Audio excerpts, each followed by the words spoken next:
এই মিথিলা, এই তুমি দুষ্ট পানি খাচ্ছ? ছি, এক্সকিউজ মি, কি বললা? দুষ্ট পানি খাচ্ছ তুমি। দুষ্ট পানি খেয়ে দুষ্টামি করতে গিয়ে মিথিলার ড্রেস ছিঁড়ে ফেলেছে ইয়াস। ও নো মিস কে এটা তো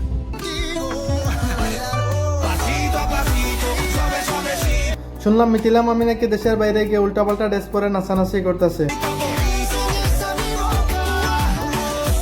hello bye bye, this is free feelings. আজকের এই ভিডিওতে মিথিলা মামিকে নিয়ে রুষ্ট হবে করা মশলা দিছি পিওর, মজা পাইবা শিওর।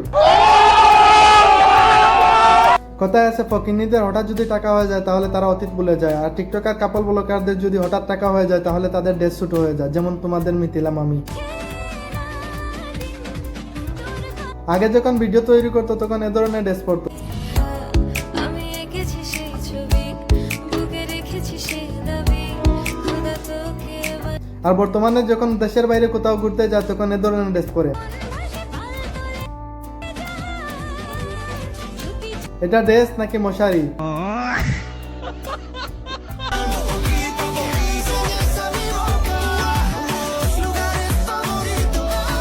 গাইস লিসেন, মিথিলা মামি এবং ইয়াসিন বিভিন্ন দেশে যাইতেছে এবং বিভিন্ন দেশ থেকে ভিডিও করে আপলোড করতেছে উল্টাপাল্টা ভিডিও, আর এসব দেখে পাবলিক তাদেরকে ইচ্ছা মতো পচাইতেছে।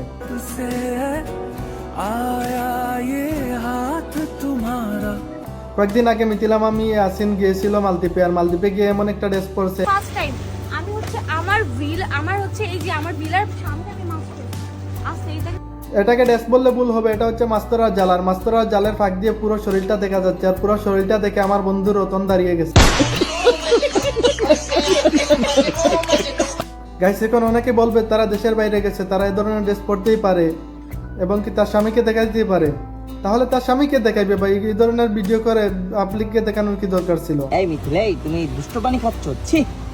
শুধু এইসব না, লাল পানি খাওয়ার পর লাল পানির গ্লাস মাথায় নিয়ে নাচানাচি করতেছে ইয়াসিন, আর পাশে সুইমিং পুলে গোসল করতেছে মিথিলা।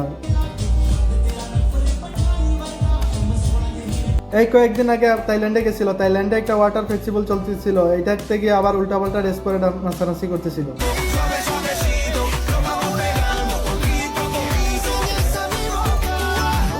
বিভিন্ন দেশের পোলাপাইনগুলো এসে তার গালে রং মাখিয়ে দিচ্ছিল, আর এ দেখে পুরোপুরি মজা নিচ্ছে। আসলে গাইস চুলের ডিজাইন দেখে যখন পাবলিকরা ইচ্ছা মতো বসাইছিল। গাইস আজকে আমি আমার এই হেয়ারটা খুলে ফেলতেছি। আর বলবি নিগ্রো, আর বলবি তোর জন্য খুলে ফেলতেছি। এবং কি তার স্বামীকে তুই করে বলে। আজকের ভিডিও এ পর্যন্ত। পরবর্তী ভিডিও দেখতে অবশ্যই আমার চ্যানেলটি সাবস্ক্রাইব করবেন, আর আগে থেকে সাবস্ক্রাইব করে থাকলে ধন্যবাদ। দেখা হচ্ছে পরবর্তী ভিডিওতে।